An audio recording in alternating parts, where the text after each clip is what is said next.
this was a turning point in the European theater of the war, and it's certainly relevant because it allows us to enjoy the freedoms and the liberties that we enjoy today. I liked the idea of all the units cooperating together to achieve a goal. Although they were all good in their own way, they all depended on each other. So the B-17, although it was a really good bomber, it couldn't defend itself very well. So the P-51s defended it very well, and they were able to work together to carry out the strategic bombing. Leading up to D-Day, the B-17 was getting shot down a lot, and its missions were being compromised. So they introduced the P-51 to escort it and try to help it out a little bit, protect it. And then it started also being used a little bit as a dive bomber. I've been a military kid since I was born, moved all over the world, and seen some cool places and had some hard moments. Thought it was cool seeing the ground deception with the inflatable plane, with the inflatable tanks, and seeing the boats made of like aluminum and just covered with canvas. And always enjoyed that aspect of maneuvering the troops around to decept the enemy. Operation Bodyguard was a huge operation in World War II, and it affected many people's lives. If that hadn't happened and they decided it was too big of a role and a plan to carry out, then my life today in this world would be very, very different from what it is today. So without Operation Bodyguard, we might not have freedom of speech and many basic human rights that many people enjoy today. And I'm very grateful for everything the Allies did that day to resist what could have been. During Operation Bodyguard, they use deception, lies, and false communication. So they use like fake tanks, army trucks, and at one point they used bulldozers to make tracks that look like tank tracks to make it look realistic. For centuries in the past, people have always been fighting for freedom. I learned was the adaptability of the strategic thinkers of the U.S. military at the time.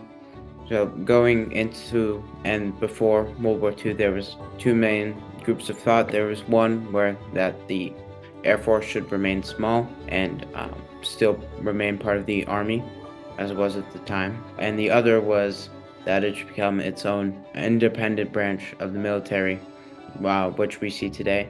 And I think that the ability of the strategic thinkers to think ahead and not be stuck in place with tradition was probably the most important thing I learned. My great-granddad on my dad's side was in the U.S. Air Force, and he did not serve on D-Day. He was deployed June 11th, I believe, of 1944, so he just missed it, but he served I believe 35 missions as a first lieutenant in a bombing crew. It taught me a lot about myself and where I come from. The box formation was the main formation used by Allied bombers, not just by the B-17s, but the B-24s and the British Ever Lancasters.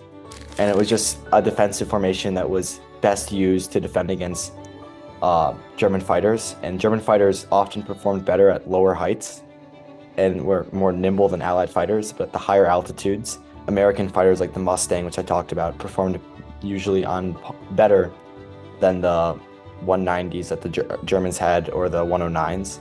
And this box formation played into that strength by just a hail of machine gun bullets. So with a less maneuverable German aircraft, they were less able to fly inside the formation where it was weakest, and instead were unable to penetrate because of the intense fire. Then the escorting fighters would then be able to eliminate any fighters that potentially got inside the formation. And the C-47s as well were used for dropping troops to go behind enemy lines and knock out some bridges that would help defenses. When we think of D-Day, we typically envision the men storming the beaches, and that takes a very central role in how we perceive D-Day. But it's important to understand that the Air Forces provided considerable support to these men and allowed the operation to have the amount of success that it did. So if you look at wars, such often creates innovation, then you can see the innovation in the air and the tactics that makes war deadlier, and it can kind of war in society that each war we commit to gets deadlier and deadlier as the technologies get better and better. Air dominance is pretty key. I think that's something that's clear.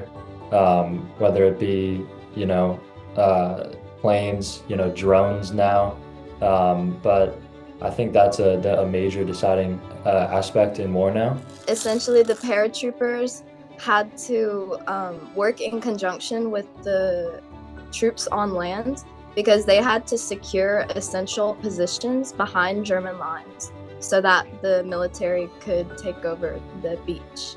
They stood up for freedom, and we can't forget about that because we wouldn't be free without them. They laid down their lives at incredible self-sacrifice that we should be free, that we can enjoy our freedom.